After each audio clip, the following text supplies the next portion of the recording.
नमस्कार दोस्तों।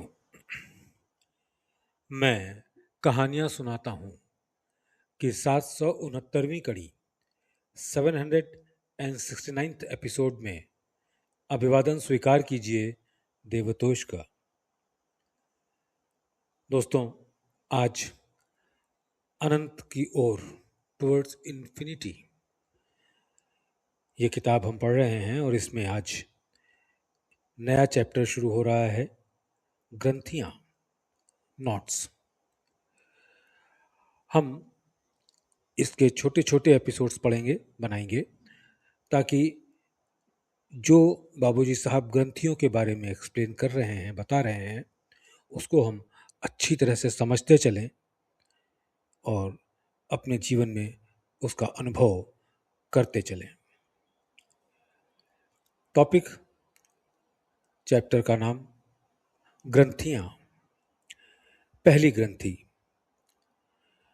ज्ञानोदय की असली दशा तब आती है जब हम सजीव अवस्था की पूर्ण चेतना का एहसास करते हैं और उसके प्रभाव को आत्मसात करने के बाद उसमें अपने विलय को सुरक्षित कर लेते हैं। ज्ञानोदय की असली दशा। किसकी असली दशा? ज्ञानोदय की। ज्ञानोदय की असली दशा तब आती है जब हम सजीव अवस्था की पूर्ण चेतना का एहसास करते हैं और उसके प्रभाव को आत्मसात करने के बाद विलय उसमें अपने विलय को सुरक्षित कर लेते हैं। जब हम इस अवस्था को विकसित कर लेते हैं और उसकी चेतना में विलीन हो जाते हैं, तब उसके विषय में सब कुछ जान जाते हैं। इस प्रकार हम ज्ञानी बन जाते हैं। यही है इस हद तक प्रबुद्ध होना। उसके द्वारा उत्पन्न की गई सुखद अवस्था हमारे हृदय को और आगे जाने के लिए प्रेरित करती है। इसका स्पर्श हमें प्रलोभन देता है कि हम अगली अवस्था में जाएं। हमारा साहस हमें वास्तविक जीवन की और आगे की यात्रा की खुशी का समाचार देता है, जो प्रत्येक लयावस्था विलय की अवस्था के बाद आती है। यहाँ पर बाबूजी साहब ने लय अवस्था को नीचे एक्सप्लेन किया है, मैं भी पढ़ूंगा उसको। जो प्रत्येक लय अवस्था यानी विलय की अवस्था के बाद आती है, हम उसमें विलीन हो जाते हैं। यह आगे हमारी मदद करता है और हम अगले बिंदु की तरफ बढ़ने लगते हैं। बेचैनी का भाव निसंदेह वैसा ही बना रहता है। यदि हमारी इच्छा शक्ति मजबूत है और हम लगन पूर्वक प्रयासरत हैं, तो अगली दशा में, जो पिछली दशा से उच्चतर है, बिना किसी शक के उजागर होती है। हालांकि हमें कहीं जाना नहीं होता, सब कुछ हमारे नजदीक ही है, फिर भी हमें अंतिम अवस्था तक तो अवश्य ही पहुंचना है। यदि हमें एक अच्छा मार्गदर्शक मिल जाए तो भीतर का जहर खींच कर निकाल दे, तो उसके बाद जो बचेगा वो केवल अमृत होगा। यहाँ पर बाबूजी साहब ने लय अवस्था को एक्सप्लेन किया है। लय अवस्था, विलय की अवस्था। हकीकत में विलय से मतलब है कि किसी निश्चित बिंदु या ग्रंथि की उस दशा में स्थापित हो जाने की अवस्था जिस पर कोई अभ्यासी पहुंचता है। जब पर्याप्त अभ्यास के बाद एक अभ्यासी किसी निश्चित ग्रंथि में अपना प्रवेश सुरक्षित कर पाने में सफल हो जाता है, तो कुछ समय तक वो उसी में घूमता रहता है, उस स्थान की यात्रा करता रहता है, ताकि उसका पूरा अनुभव हासिल कर सके। इस प्रक्रिया के द्वारा वह उस स्थान पर मौजूद अवस्था को अपने अंदर सोखने लगता है, एब्जॉर्ब करने लगता है। जब वह उससे पूरी तरह भर जाता है, तब उसका विलय प्रभावी होता है, इफेक्टिव होता है। इसे ही लयावस्था कहते हैं। लेकिन वह दशा जिस पर हम आ पहुंचे हैं, उसका एहसास भी बना रहता है, और जब तक ये एहसास बना रहता है, तब तक विलय की अवस्था को पूर्णता के लिए परिपक्व नहीं माना जा सकता। इसके लिए हमें और आगे बढ़ना होगा ताकि हम स्थायित्व की अवस्था को हासिल कर सकें, जिसे सारूप्यता कहा जाता है। ये भी अंतिम चरण नहीं है। आगे चलकर यह सायुज्यता की एक और सूक्ष्मतर अवस्था में विकसित होता है, जहां विलय तथा सारूप्यता की अवस्था का प्रभाव भी विलुप्त हो जाता है।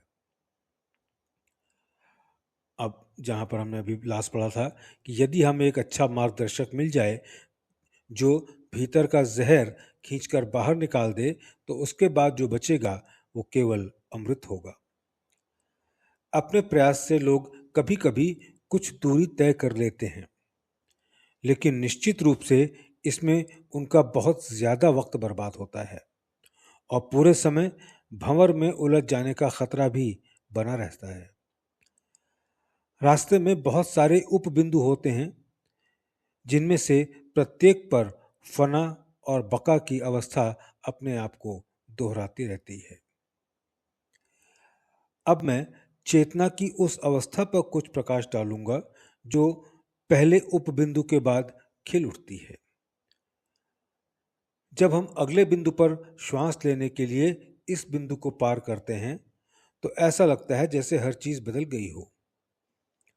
उसमें हमारे लय हो जाने पर एक ईश्वरीय अवस्था हमारे भीतर आधिपत्य जमा लेती है और जब सारूप्यता विकसित हो जाती है, तो हमें ऐसा महसूस होने लगता है जैसे एक अजीब सी हालत जिसमें ईश्वरीय स्पर्श की हल्की सी झलक है, सभी सजीव और निर्जीव वस्तुओं पर छा गई है। इस बिंदु पर ऐसी भावोत्तेजक भावनाओं का अवर्णनीय विस्फोट होता है जो अक्सर लोगों को जिनके पास किसी समर्थ गुरु का सहारा नहीं होता, अत्यधिक खुशी की एक उन्मादी अवस्था अवधूत में पहुंचा देती है। अवधूत को बाबूजी साहब ने यहाँ पे एक्सप्लेन किया है। अवधूत भावातिरेक की अवस्था, ऐसा व्यक्ति जो एक अजीब तरह के पागलपन से ग्रसित है। ऐसी दशा में उसकी बातें ज्यादातर बेतुकी होती हैं, उसके क्रियाकलाप अजीब और अर्थहीन होते हैं, उसका सामान्य व्यवहार भी स्वैच्छिक होता है। उसे देखकर ऐसा प्रतीत होता है जैसे वह अपने ही विचारों से चकित हो रहा हो। उसके ये विचार एक निश्चित दिशा की तरफ झुके होते हैं। ऐसी दशा किसी भी अभ्यासी पर आ जाती है जब वो किसी ऐसी अवस्था से गुजर रहा होता है जो किसी ग्रंथि पर मौजूद होती है। आमतौर पर तांत्रिक या रहस्यमय प्रयासों में ऐसी अवस्था आसानी से पैदा हो जाती है। आध्यात्मिक प्रयासों में ऐसी अवस्था कभी कभी आ जाती है जब किसी अभ्यासी को किसी बिंदु पर अचानक मोहक आकर्षक दशा मिल जाती है, लेकिन ऐसा तभी होता है जब उसके गुरु को हालत की सही समझ नहीं होती या वे अपनी क्षमता और शक्ति से उसके मार्ग का सटीक अनुमान नहीं लगा पाते।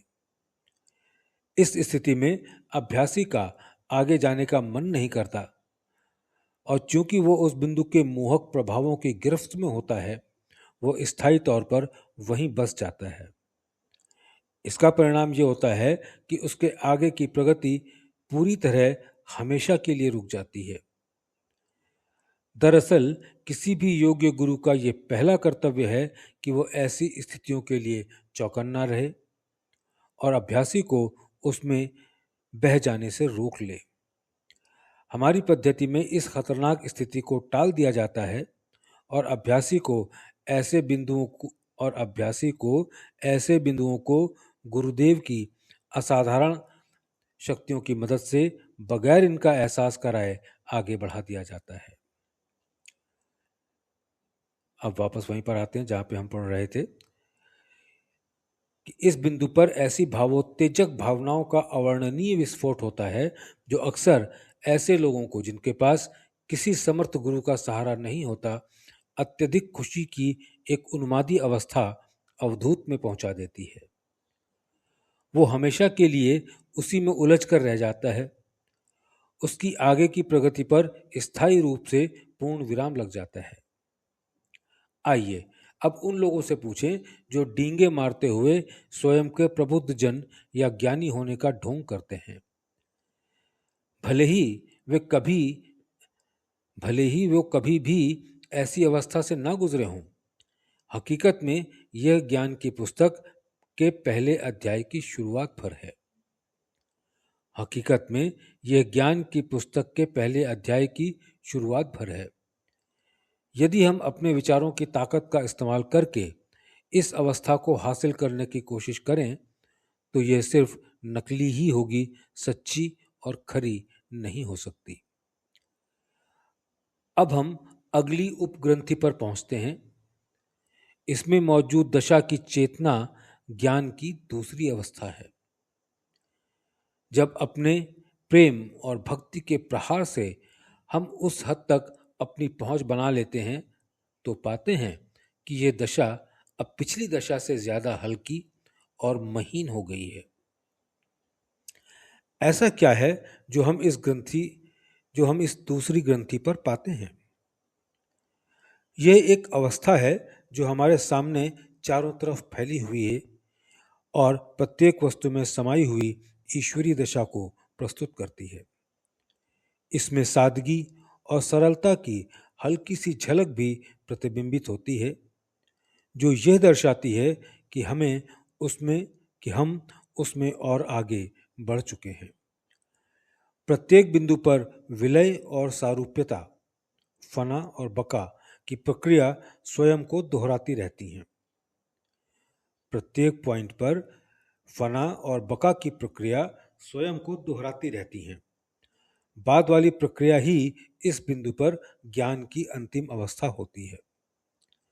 जब हम इसमें पर्याप्त तरीके से विचरण कर चुके होते हैं तो प्रत्येक वस्तु को पूरी तरह से अनुभव कर लेते हैं और अगली ग्रंथि हमें नजर आने लगती है। दूसरी ग्रंथि। हमारी भक्ति की तीव्रता अब हमें इसके भीतर धकेलती है। यहाँ यह बात अवश्य ध्यान में रखनी चाहिए कि प्रत्येक ग्रंथि में प्रवेश करने पर मन में हल्के से भारीपन का एहसास होता है।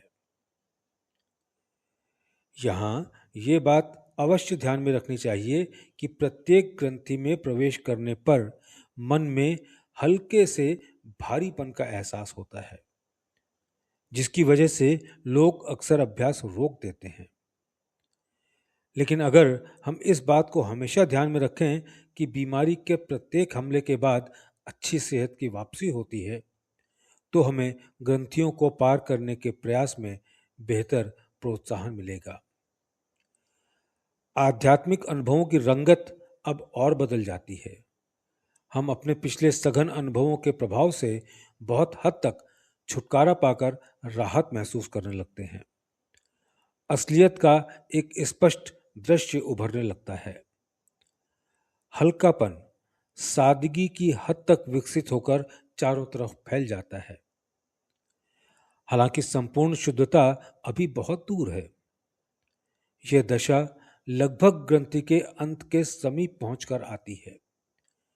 यहां हमें आत्मा की झलक का एहसास होता है और इस बिंदु पर हमारे अनुभव भी इसी प्रकृति के होते हैं। इन्हीं कारणों से इसे आत्मा का स्थान कहते हैं। स्वच्छता और सादगी इस अवस्था के विशिष्ट लक्षण होते हैं। स्वच्छता और सादगी इस अवस्था के विशिष्ट लक्षण होते हैं। एक निश्चित हद तक संतुलन के एहसास का भी अनुभव होता है। बहुत से उपबिंदु होते हैं जिनका विस्तृत वर्णन आवश्यक नहीं है और उनका अंतर शब्दों की व्याख्या की क्षमता से परे भी है। आत्मा के क्षेत्र की आनंददायी दशाएं अब हम पर प्रकट होने लगती हैं। अब हम इस क्षेत्र के विशिष्ट लक्षणों से वाकिफ होते हैं और लगातार ध्यान करके उसमें अपने विलय को सुरक्षित कर लेते हैं। पहला आवरण अब हट चुका होता है और हम आत्मा की खुशबू को महसूस करना शुरू कर देते हैं। ऐसा ही दृश्य भीतर और बाहर उभरने लगता है। जब तक हम इस अवस्था का पूर्ण बोध नहीं प्राप्त कर लेते, तब तक ये दावा नहीं कर सकते कि हमने ज्ञान हासिल कर लिया। यदि हम एकाग्रता की ताकत से इसे विकसित करने का प्रयास करते हैं, तो यह सिर्फ एक ढकोसला होगा। असाधारण मानसिक दृश्य निसंदेह सामने आएंगे, लेकिन चूंकि ये विचार शक्ति के उपयोग का नतीजा है, लिहाजा ये हमारे लिए केवल बंधन का कार्य करेगा। ये हमें इतना कस कर फंसाए रखेगा कि अपने आप को इससे खींचकर बाहर निकालना भी हमारे लिए नामुमकिन हो जाएगा। सच्चा जिज्ञासु वह है जो शुरुआत से लेकर अंत तक सही रास्ते और सही कार्य पद्धति को अंगीकार कर आगे बढ़ता है। यह दूसरी ग्रंथि आत्मा के पूरे क्षेत्र को आच्छादित करती है। यह अनेक उप बिंदुओं से बना होता है जो परतों के रूप में एक के पीछे एक चारों ओर से इसे घेरे रहते हैं। इस क्षेत्र से निकलकर बाहर आने के लिए हमें इन सबको पार करना होता है। लेकिन इस तरह के क्षेत्र से बाहर निकलने के लिए हम अपना पूरा जोर लगा देते हैं और दैवीय कृपा की मदद से अगले स्तर पर पहुंच जाते हैं। दैवीय चेतनता के अगले स्तर में हमारा प्रवेश हमें इस स्तर का ज्ञानी बना देता है। इस सीमा तक का ज्ञान हमने प्राप्त कर लिया और इस हद तक हम ज्ञानी हो गए, ये दावा अब हम कर सकते हैं। दोस्तों, आज का पाठन यहीं तक रोकते हैं। तीसरी ग्रंथि अगले अंक में। बहुत बहुत धन्यवाद।